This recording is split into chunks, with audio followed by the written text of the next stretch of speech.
I actually thought about doing this for Monster Monday since I need a Monster Monday because I haven't done one in a while, but that's not what I'm going to do.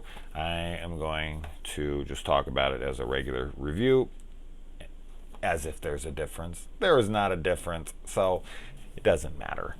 I do this. I would be doing the exact same review regardless. I'm sure you guys have noticed that. Like, what's the difference between Slasher Sunday and any other review? Nothing. Nothing really, except for it just forces me to pick a new slasher every week. That's it. And then you get that cool intro if I put it on there. Same thing with Monster Monday. Anyway, so Blade 2, continuing with Santa of the Sea, or I think he said his name was Keith, right? I think he messaged me that. Like, I didn't know how this worked, and I thought it would tell you my real name. You don't have to call me Santa anymore. But maybe I want to call you Santa, okay, you jolly bastard. Let's review your fucking movie. Let's do this. Blade 2. This is a very beloved film. It's one of the most loved sequels that I know of. People love the shit out of this. This is directed by Guillermo del Toro. It was written by David S. Goyer, who wrote the first one. He wrote the second one, and then he wrote the third and directed the third. So I guess that kind of shows you that you can have a great writer, but if you don't have a great director behind it, then the film just doesn't work. So I'm very curious to go back and watch 3 because it's been a long time since I've seen Blade Trinity, but pretty much everyone I know hates it, and I don't remember liking it all that much either. But anyway, so this movie does start in the Czech Republic, like I was saying, like Russia or whatever the hell it was in the first one. I guess it was where this was, but now this doesn't tie in to what Blade's doing in the first really much there. Like, why is it going after that guy? Whatever. But I don't really care. It was kind of cool that it was started there. Now it kind of opens with this reveal that Whistler did not die and that they took him, and I'm like, wait, what? He just shot himself, whatever. But I guess he's alive, and they were like, screw it, he didn't die on screen, so he didn't die. So that's some freaking comic book logic, but whatever. And that's true of any movie. If you don't see someone die on screen, they ain't dead. Like 9 times out of 10, they ain't dead. They even say he shot himself, but then he changed. So I guess, yeah, he didn't. I guess when you get shot in the head or when you shot whatever, you can still turn because it has to be a specific method to kill you. So I guess it makes sense, right? I'm fine with that. I like that they're doing blood cocaine in this. I thought that was pretty funny. You got Norman Reedus here. From The Walking Dead and for Boondock Saints and everything, and he plays Scud in this, and he still smokes his fucking cigarettes like some tweaker.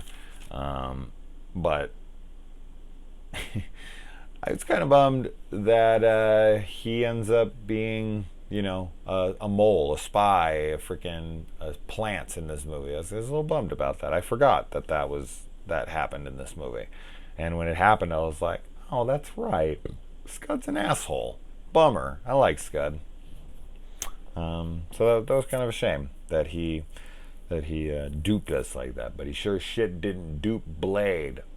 Boom. That was great. And blows his ass up. It's rad. This film, this is yet another example of why this is so horror. This is absolutely a horror movie. Like, yeah, horror action, but horror. For sure. Like, the creatures in this are fucking straight up horror villains. These are some of the scariest monsters I've seen.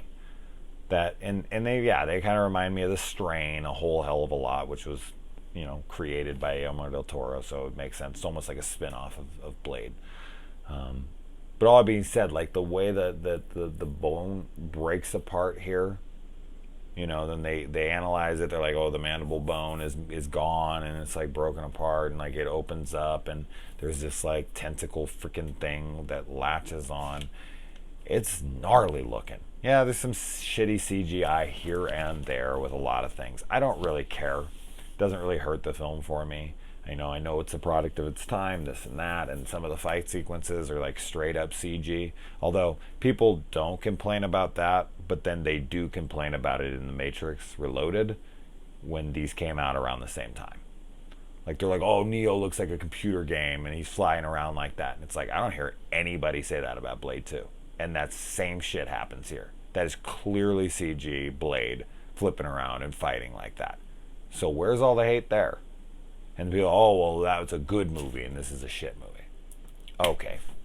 You can't you can't argue with people. All right, so added to the roster here, we got Ron Perlman, obviously from Hellboy, which Guillermo directed. And then you got Donnie fucking Yen. So cool to see Donnie Yen in here. Now he has like no lines, not a lot of screen time, don't give a shit. Put Donnie Yen in your movie and it's instantly cooler. So really, really excited to see him in here. Then the new Vamps.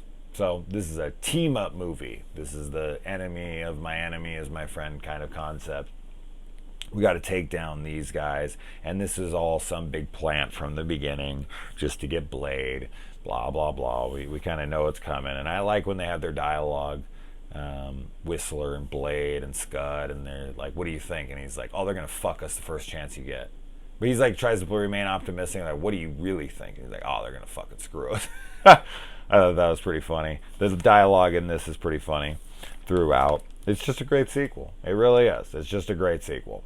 The action sequences are on point. The characters are all great. It's a fucking great movie. It really is. So I completely understand why this one is as loved as it is. The only weakness that these things seem to have is light. Light kills them, nothing else does. And then we find out, of course, at the end that this main vampire guy was breeding these things because he wants to eliminate any weaknesses. He wants to have pure strength and power, go out in the sunlight, not be killed by pretty much anything. And then now the explosive part thing on the back of his head that actually ends up working. He should have blown it up on the back of his head. Like, if he still knew Scud was in on it, he should have blown up Ron Perlman, because Scud really isn't much of a threat, and Perlman's character clearly, well, at least he looks like he poses a threat, because Whistler beats the shit out of him like nothing, and Blade kills him like nothing. So Perlman doesn't, he's a great presence, and he's a good actor for what he what's asked of him. He always plays that super menacing character that he does, but he's dispatched of pretty simply. Whistler takes him down like nothing. It's funny. It's like he just punches him a couple times. I'm like, isn't that guy a vampire? Shouldn't he just bounce back up and throw Whistler's ass across the room? Like, Whistler takes him down like nothing. Like nothing. It's kind of ridiculous. And I like that in this that they are some genetic experiment gone wrong, and that they have this weakness, that they have a constant thirst, and that if they don't eat instantly, their metabolism is so fast that they'll die of starvation like very, very quickly. So this is just a lab test gone wrong, and this is one phase of many to come on what would happen here. But this was a perfect opportunity to test it out and to try to kill Blade as well, and kind of put it out in the field and see what happens. So yeah, I really like that reveal. I think it's really cool. And then the monster with like the autopsy, when they're like checking it out and they cut it open and like they show the heart encased in bone, and they show the mouth and they open it up and all. It's such a cool creature feature, man. The monsters in this movie are just incredible, seriously. I was wondering while watching this, like, do vampires ever just get tired of blood? Like, what's the best meal you've ever had in your life? What's your favorite thing to eat on earth? Like, think of it right now. What is it? Like, any meal you've ever had, your fucking mom's, whatever, some restaurant, whatever it is, your favorite fucking thing on earth, I don't care how good it is. If I fed it to you for breakfast, lunch, and dinner every single day for hundreds of years, especially, these things are supposed to live forever, you would get so fucking sick of it.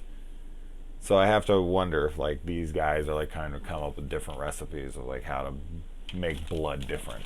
They're like, Jesus Christ, give me any different variation of blood. I can't stand drinking it anymore. And I like when Blade's the love interest in here. She's like, why do you hate us? Because you fucking murder people and drink their blood and put them in pain and steal their lives. Why do you hate us? Is that a real question? She's like, oh, I've come to terms and grips with who I am and what kind of purpose I serve or whatever. And it's like, fuck you. Like, people are not food. I don't care what you think. So why do you hate us? That's how disconnected she is. I think it's a testament to their characters. Like what? People are shit. They're our cattle. So deal with it. The UV grenade. Okay, so one UV grenade, you throw it, it lights up, and boom, it kills its path. They put a bunch of these things in a box that covers most angles around it, right? It's not a glass box. Okay? It's blacked out on the bottom, on the sides, and only the top's open. And you put 100 of them together, it's not really going to do a lot. It's probably going to do as much as that one. So that was a really dumb sequence to me, where it like lights up and it like kills everything throughout the tunnels and what? And then it just conveniently stops on one tube and not the other that the girl's running down. That shit was like, that box of grenades was not well thought out by the production team. They were thinking like, oh, well, there's a whole bunch of them in a box. It'll be like, setting off 10 sticks of dynamite as opposed to one. No, it wouldn't. No, it the motherfuck wouldn't. That's not how that would work. Anyway, so one of these guys gets bit by these vampires, and these like, uber vampires 2.0. And one of them gets bit, and he turns within 20 minutes or less.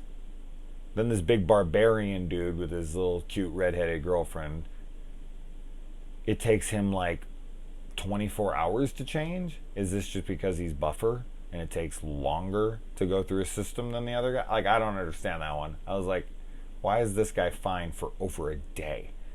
Literally. Like, they leave and he's like, well, as soon as the sun goes down, as soon as the sun comes up, I'm going out, and as soon as the sun goes down, we're going back out. Like, so it was like 24 hours by the time he went back out. 20 minutes for one guy, 24 hours for the next guy. Yeah, sure. And then the other girl gets bit, and she's starting to change. The main girl at the end here, she gets bit, and then she's starting to change in 5 minutes. So the incubation period and the time it takes to switch over to somebody is like all over the fucking place. And then another thing that doesn't make sense to me. So Ron Perlman's character is wearing like full on blacked out gloves and everything on his hands, and he puts his hand out in the sun, and you start to see steam and smoke like coming off of it because his hand's like burning under there. So it can't get through a thin layer of like fucking suntan lotion, whatever, sunscreen. But it can get through thick, blacked out clothing? Huh? What? No.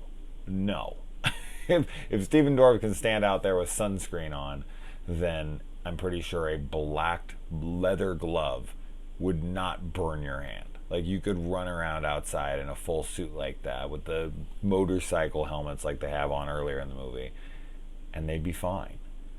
So when he puts his hand out and he's burning, I was like, there's no skin exposed. None. Zero. And that shit's thick. I don't know. It really annoyed me. I was like, that makes no sense. Like, who thought of that sequence? And he does it purposely. Like, puts his hand out there and it starts burning. And you're like, but it's covered. Huh? And Lisa. That's her name. They fuck Blade over, of course. I love that. And already said all this, already said all that, already said all this, already said all that. Then Blade falls into a big vat of blood and comes out to some gangster rap and fucks everyone up. And of course, the guards that are all fighting, so they have 1,000 guards there in this little underground, safe house, whatever. All the guards that go for the main vampire, the vampire anomaly, the super vampire, all of them have guns, obviously. But then all the ones that come for Blade, none of them have them. So were they like in a room together and they were like, all right, there's only guns for half of us.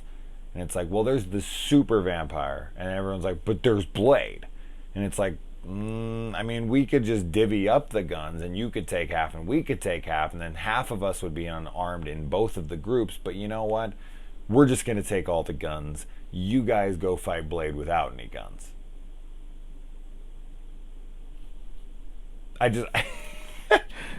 When they were just standing there and they're fighting him, I was like, where are their guns? Why does every other guard in this fucking place have guns? Only when it's inconvenient. For Blade, do they not? And then goes around the bone. Goes around the bone. I don't know what the hell I was gonna. I like when I take notes and I look at them and I'm like, huh? No idea what the hell I was trying to say. He kills himself and he goes around the bone in his heart. So there's a hard bone over his hard bone. I'm like jacking myself off my hard boner.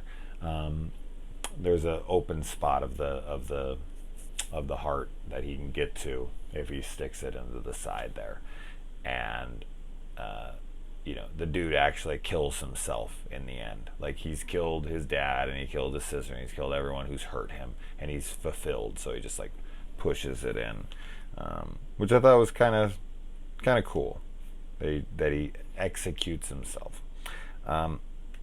Something I also found really stupid is that when the main head vampire guy is heading for the door to get the fuck out of there to leave everyone behind, there's a helicopter out there waiting for him.